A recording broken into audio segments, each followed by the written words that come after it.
The birds we catch are always released safely after filming. Please never trap or harm birds unless it's a matter of survival.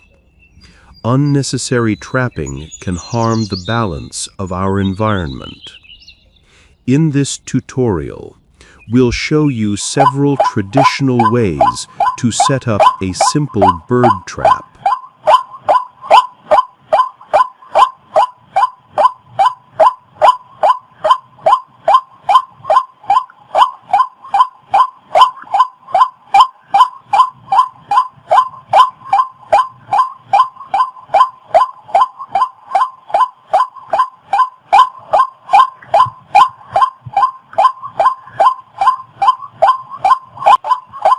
One of the most effective methods is using a decoy bird inside a small cage.